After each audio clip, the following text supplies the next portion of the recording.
Téléécole, bonjour, chers téléspectateurs et fidèles internautes. Nous avons le plaisir de vous présenter une édition spéciale consacrée à la rencontre du comité de pilotage des Assises nationales de l'éducation avec les promoteurs de Téléécole, la première chaîne de télé dédiée exclusivement à l'éducation et à la formation au Sénégal. Nos reporters nous font découvrir les temps de cette visite hautement significative, marquée par la présence de Madame la ministre Penda Mbow. Il y a quelques jours, le président de la République a offert un déjeuner à des universitaires, hommes de culture, architectes et artistes.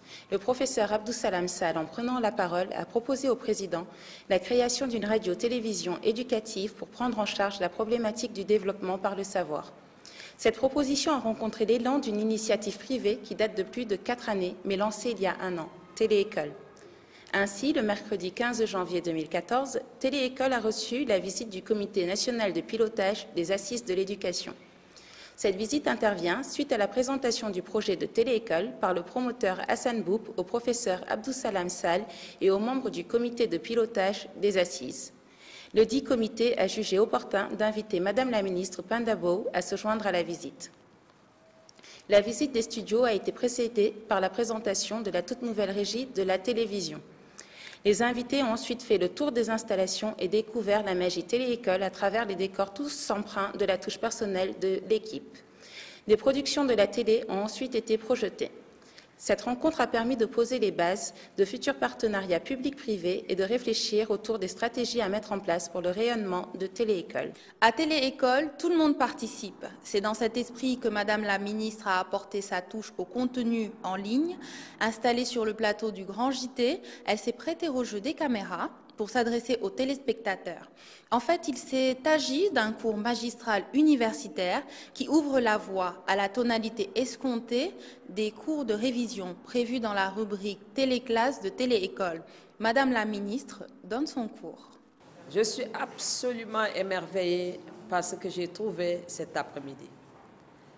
Je crois en l'homme de façon générale, mais je crois aux Sénégalais en particulier. Ce pays regorge de talent, d'individualité, d'une générosité exceptionnelle.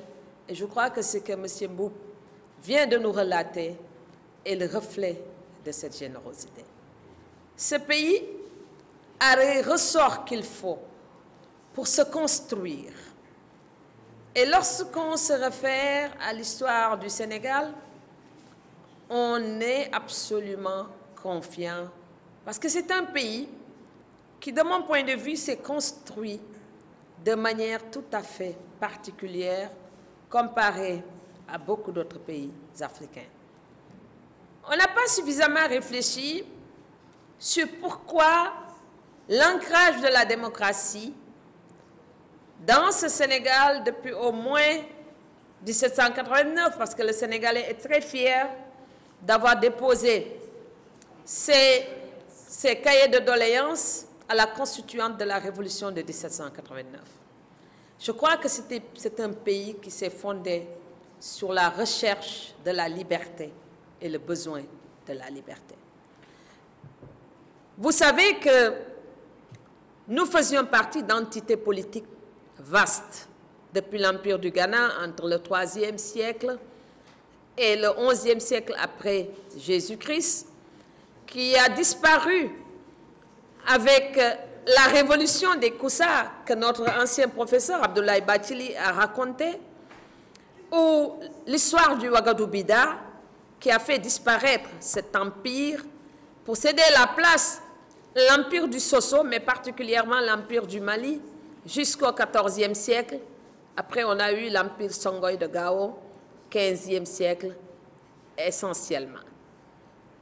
Mais nous avons toujours vécu à la périphérie de ces grands empires. Et le Jolof, qui a été l'entité créée en marge de ces grands empires au XVe siècle par les Berbères Sanadja, et particulièrement celui que les Sérères ont surnommé Ndiadian Ndiaye, l'empire du Jolof va donner naissance à d'autres petits royaumes, le Walo, le Kayor, le Bawal. Ensuite, on aura les Sine Saloum. et l'empire du Gabou au sud, ces entités se sont succédées. Mais quand il y a eu justement là où les entités, les sociétés n'ont pas bougé, ici tous ceux qui étaient à la recherche de la liberté se sont repliés sur ce territoire. Et n'oublions pas que tout le long du fleuve aussi, on a eu ce qu'on appelle les villages de liberté pendant la période coloniale.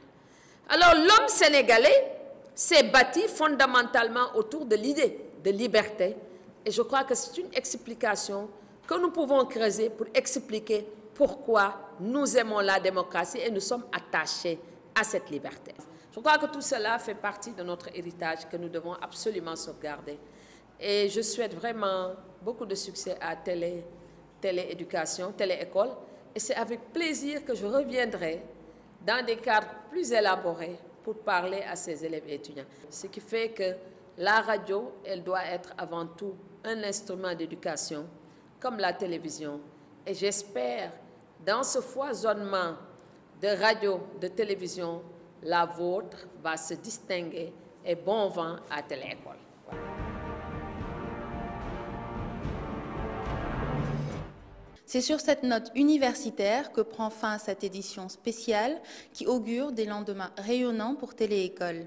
Nos studios restent ouverts à tous les acteurs de l'éducation et de la formation. Restez connectés sur www.téléécole.tv, la télé 100% éducation et formation.